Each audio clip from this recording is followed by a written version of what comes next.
स्वागत है आपका हमारे चैनल किस्से कहानियों में। आज हम सुनेंगे पंचतंत्र की कहानी, हाथी और बंदर। एक घने जंगल में एक बंदर और एक हाथी रहते थे। हाथी बड़ा शक्तिशाली था, वो बड़े बड़े पेड़ों को एक ही झटके में उखाड़ देता था। बंदर काफी दुबला पतला था, लेकिन वो बड़ा ही फुर्तीला और तेज था।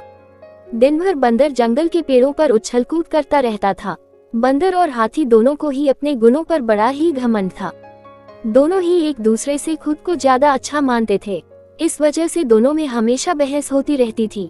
उसी जंगल में एक उल्लू भी रहता था, जो अक्सर बंदर और हाथी की हरकतें देखता था। वह इन दोनों के लड़ाई झगड़े से परेशान हो गया था। एक दिन उस उल्लू ने उन दोनों से कहा, जिस तरह तुम दोनों लड़ते हो, इससे कोई फैसला नहीं होने वाला है। तुम दोनों एक प्रतियोगिता के जरिए आसानी से यह फैसला कर सकते हो कि तुम दोनों में से सबसे शक्तिशाली कौन है।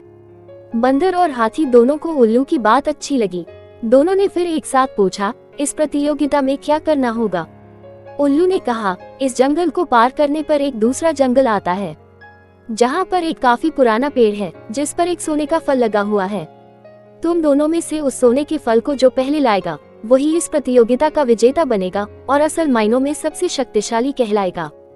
उल्लू की बात सुनते ही बंदर और हाथी बिना कुछ सोचे समझे दूसरे जंगल की तरफ निकले। बंदर ने अपनी फुर्ती दिखानी शुरू की। वह एक ही छलांग में एक पेड़ से दूसरे पेड़ तक पहुंच जाता। वहीं हाथी तेजी से दौड़ने लगा और रास्ते में आने वाली हर चीज को अपने मजबूत सूंड से उखाड़ फेंकता। थोड़ी ही देर में हाथी और बंदर उस जंगल से बाहर निकल गए। इस जंगल से दूसरे जंगल के बीच के रास्ते में एक नदी बहती थी। उसे पार करने के बाद ही दूसरे जंगल में पहुंचा जा सकता था। बंदर ने फिर से अपनी फुर्ती दिखाई और झट से वह नदी में कूद गया, लेकिन पानी की लहर काफी तेज थी, तो बंदर नदी में बहने लगा। बंदर को नदी में बहते हुए देखकर हाथी ने तुरंत अपनी सूंड से उसे पकड़कर पानी के बाहर निकाल दिया। हाथी के इस व्यवहार को देखकर बंदर काफी हैरान हुआ। उसने विनम्र होकर हाथी को अपनी जान बचाने के लिए धन्यवाद कहा और अपनी हार मानते हुए हाथी को ही आगे का सफर तय करने के लिए कहा। बंदर की इस बात को सुनकर हाथी ने कहा, मैं नदी पार कर सकता हूँ, तुम भी मेरी पीठ पर बैठकर इसे पार कर लो। बंदर हाथी की बात मान गया और वह हाथी के पीठ पर बैठ गया। इस तरह दोनों ने नदी पार कर ली और दूसरे जंगल में पहुंच गए। फिर दोनों ने मिलकर सोने के लगे हुए फल वाले पेड़ को भी खोज निकाला। सबसे पहले हाथी ने अपनी अपनी सूंड से उस पेड़ को गिराना चाहा, लेकिन वह पेड़ काफी मजबूत था। हाथी के प्रहार से वो पेड़ नहीं उखड़ा। फिर हाथी ने निराश होकर कहा, मैं अब ये फल नहीं तोड़ सकता हूँ। बंदर बोला, चलो मैं भी एक बार कोशिश करके देखता हूँ। बंदर फुर्ती से उस पेड़ पर चलने लगा और उस डाली पर पहुंच गया जहाँ पर सोने का फूल लगा हुआ था। उसने वह फल तोड़ लिया और पेड़ के नीचे उतर गया। इसके बाद दोनों वापस नदी पार करके अपने जंगल लौट आए और उल्लू को वह सोने का फल दे दिया। फल पाने के बाद उल्लू जैसे ही इस प्रतियोगिता के लिए विजेता का नाम बोला, वैसे ही बंदर और हाथी ने मिलकर उसकी बात को रोक दिया। दोनों ने एक साथ कहा, उल्लू दादा, अब हमें विजेता का नाम जानने की आवश्यकता नहीं है।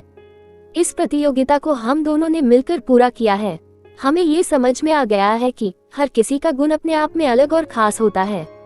हमने ये भी फैसला किया है कि आगे से अब हम कभी भी इस बात पर बहस भी नहीं करेंगे और मित्र की तरह इस जंगल में रहेंगे।